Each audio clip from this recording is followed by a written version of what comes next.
¿Cómo les va? El jueves se cumplen 10 años de la cumbre de Mar del Plata, el final de la cumbre de Mar del Plata, que empezó el 4 y terminó el 5. Era viernes y sábado, esta vez es miércoles y jueves. Son 10 años allá de lo que se conoce como la cumbre del no al ALCA. Estamos con el coordinador de aquella cumbre, era vicecanciller en ese momento, Jorge Tayana. Después fue canciller, unos meses después, entre el 2005 y el 2010. Jorge, ¿cómo estás? Gracias por estar con nosotros. No, por favor, gracias Martín por la invitación. ¿Cómo llegaste a ser coordinador de la cumbre? ¿Qué quería decir ser coordinador de la cumbre? ¿De qué te encargabas? Fue una propuesta de Néstor, porque se veía que la cumbre, cuando decidimos hacerla, cuando Néstor toma la decisión de efectivamente hacerla en la Argentina, había que nombrar una persona que tenía que ser una persona que estuviera en Cancillería y que coordinara todo lo de la cumbre.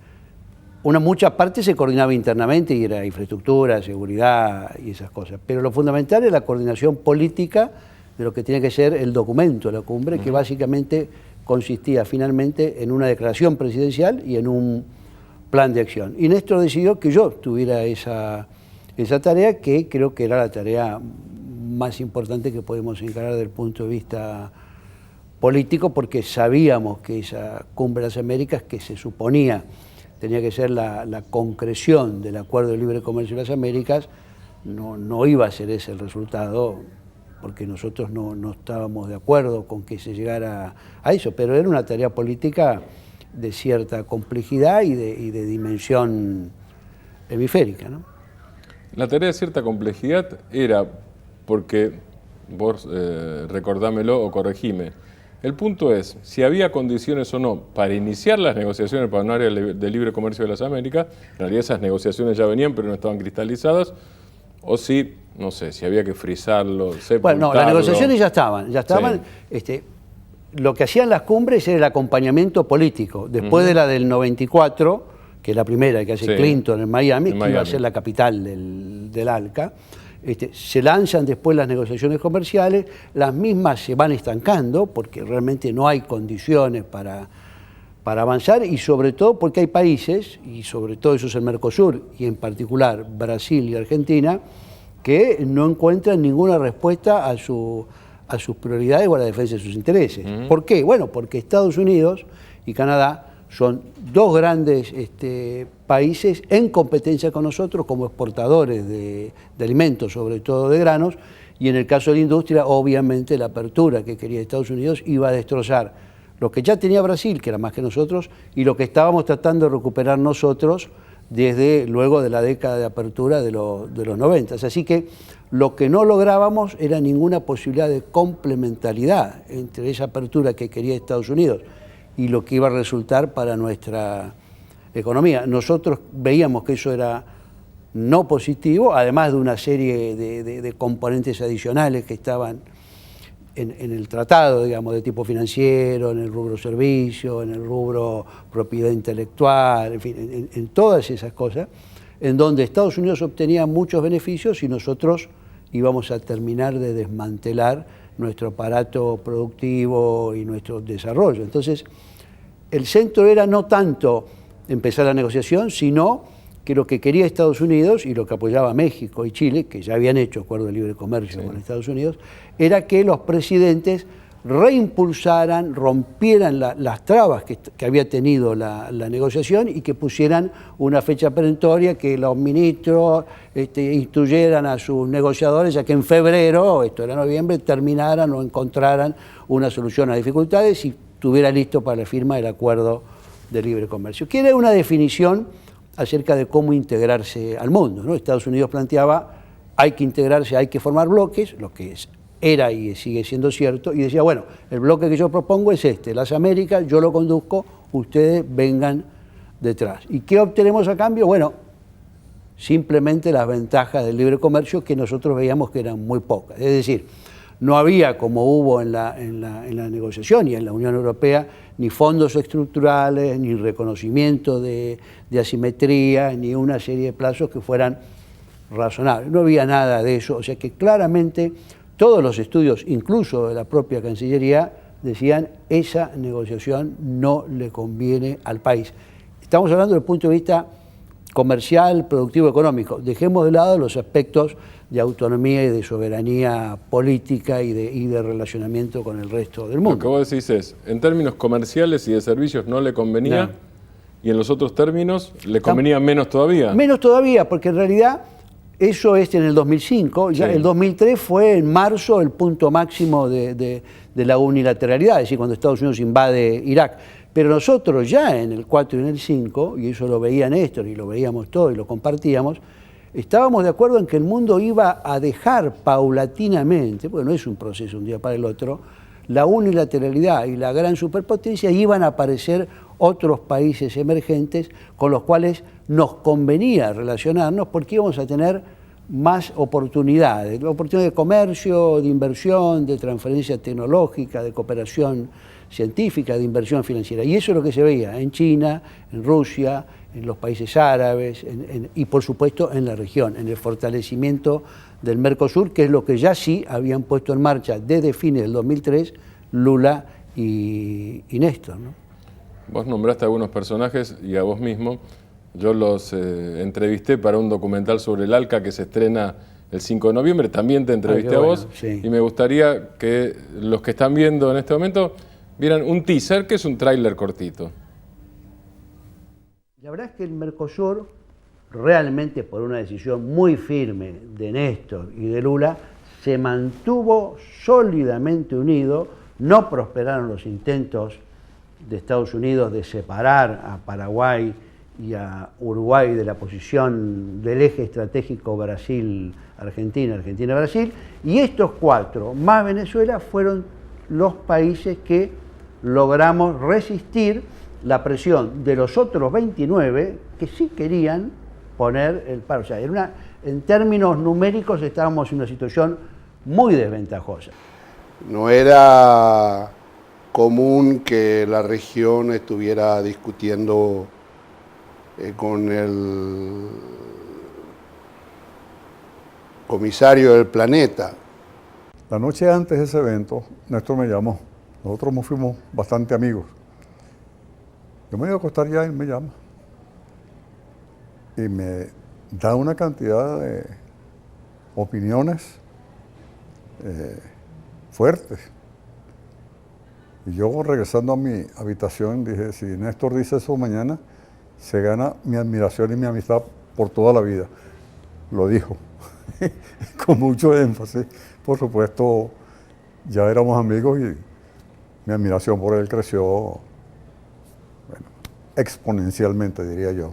Yo me acuerdo de Kirchner, antes de este evento del Mar del Plata, que decía, América Latina no puede seguir siendo el patio trasero del imperio norteamericano.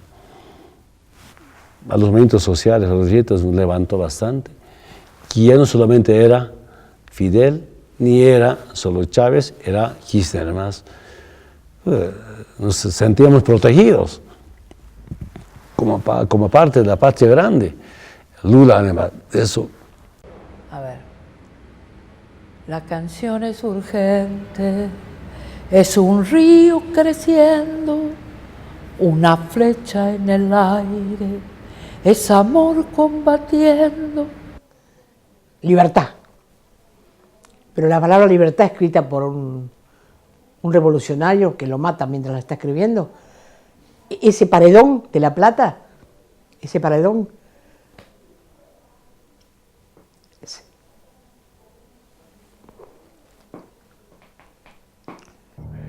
Eu sempre entendi que política, sabe, é olho no olho.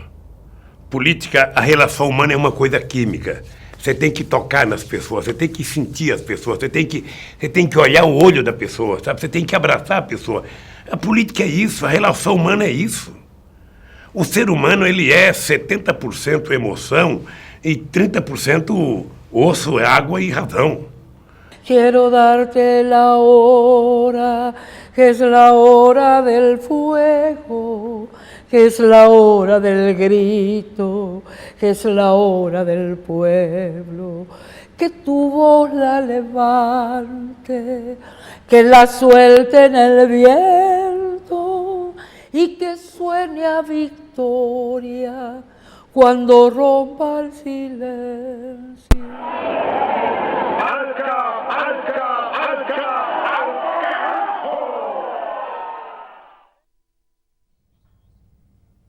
Este es el documental que se va a presentar el jueves en Mar del Plata por los 10 años del no al ALCA.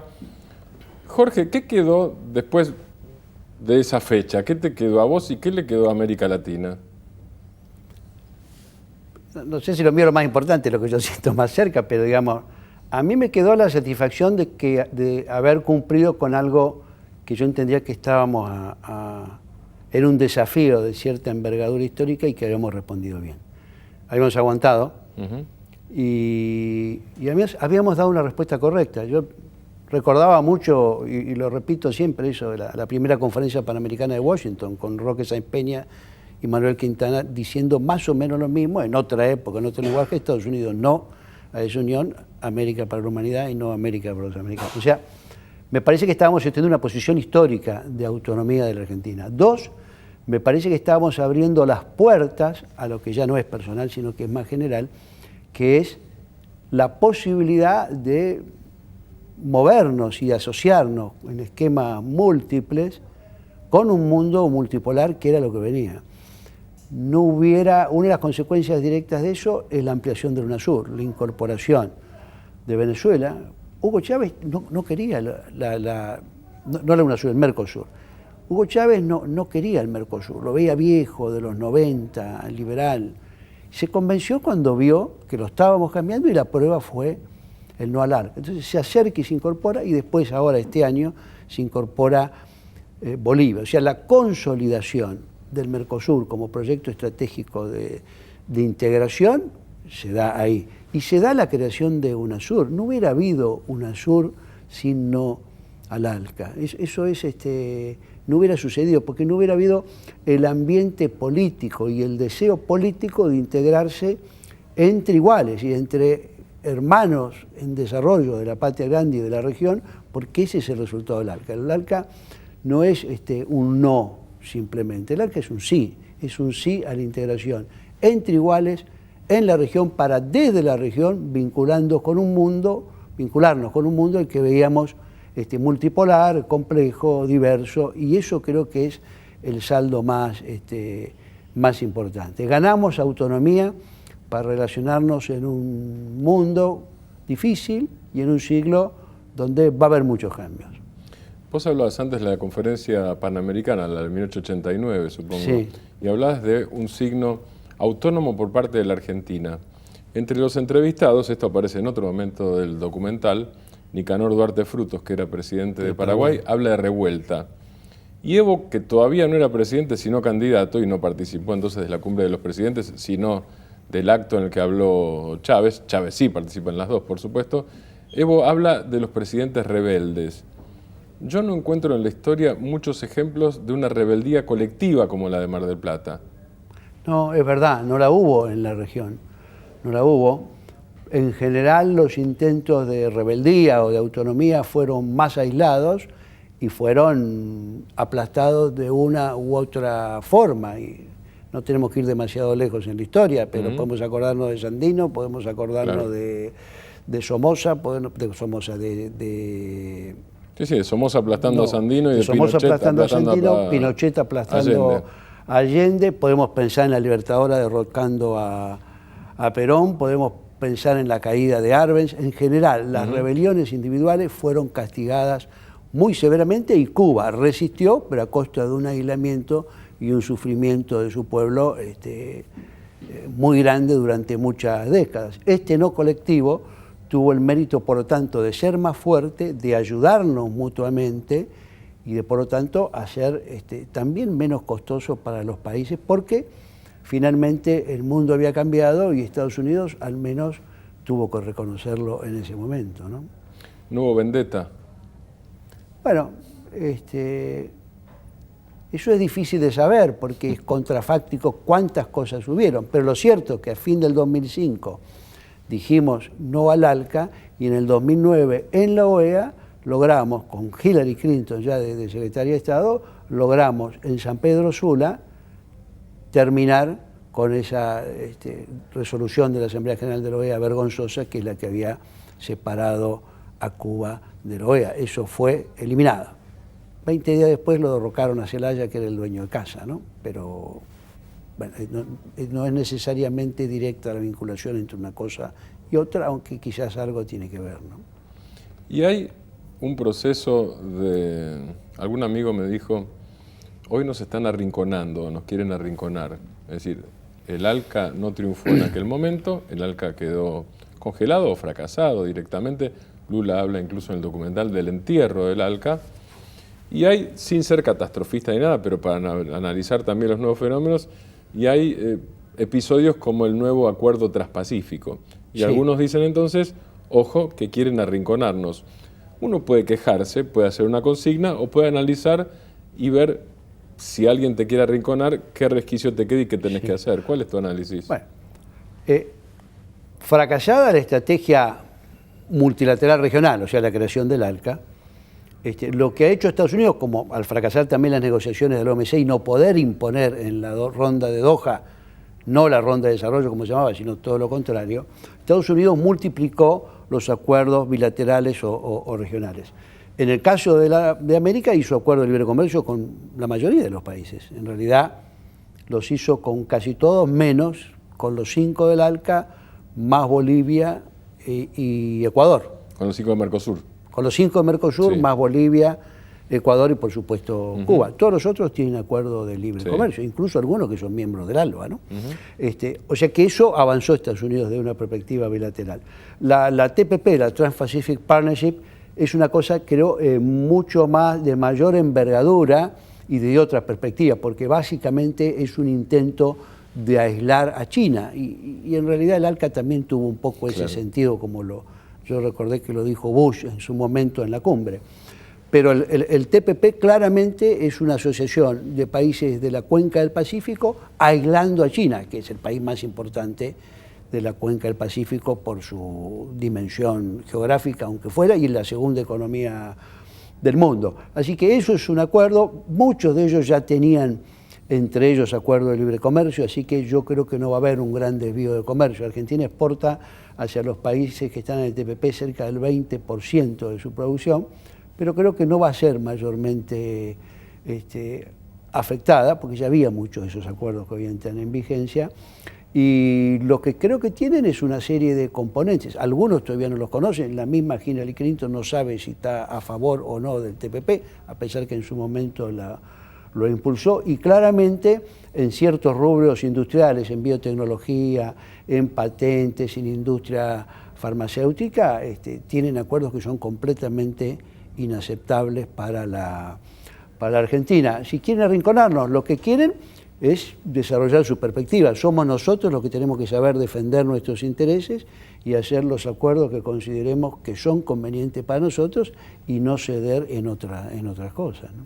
Nos queda un minuto. Si vos decís los acuerdos que sean convenientes, ¿qué sería? Revitalizar el Mercosur, y si fuera así, por ejemplo, yo ya te di una pregunta con respuesta, pero si fuera así, ¿de qué manera? Bueno, yo creo que tenemos que pegar un salto. Estamos hemos perdido mucha velocidad. La crisis mundial y la crisis regional y la situación de no crecimiento de Brasil obviamente nos afecta. Creo que hay que poner todo en la mesa y que hay que ser audaz, hay que avanzar. Los problemas de integración se curan con más y mejor integración. ¿Cómo es que hacer integración? Bueno, primero en lo económico no es una cuestión comercial, eso ya lo sabemos, tiene que ser productivo, hay que hacer cadena de valor, hay que integrar producción y firmas de distintos países, hay que buscar mayor homogeneidad en la normativa laboral y ambiental entre nosotros, hay que generar, obviamente hay que seguir avanzando en los temas de infraestructura, porque de lo contrario no vamos a poder bajar costos. Tenemos que tener una producción que por lo menos en nuestro espacio ampliado pueda desarrollarse, tomar fuerza y consolidarse. Y avanzar en los otros aspectos de integración, los políticos, los sociales, los culturales. Me parece que eso es un desafío fundamental, porque yo sinceramente creo que no hay desarrollo sustentable sin integración regional. Yo creo que ese animal ya no existe más, digamos. Es decir, la posibilidad de solitos, navegando en solitario, desarrollarse y ser un gran país que comercia con todos y se vuelve poderoso, Eso no existe. Eso no lo puede hacer Estados Unidos, que por eso hace el TPP, no lo vamos a poder nosotros. O sea que creo que en la integración regional tenemos que encontrar la fortaleza de nuestra espalda para aguantar las presiones y la fortaleza de nuestra voz para hacernos escuchar. Jorge, muchas gracias. No, gracias, Martín. Nos vamos con Lula, ese señor que decía que la política es el arte de mirar a los ojos, tocarse y abrazarse. Lula dice que la democracia es movimiento perpetuo y que la política no es un pacto de silencio. Chau, muchas gracias.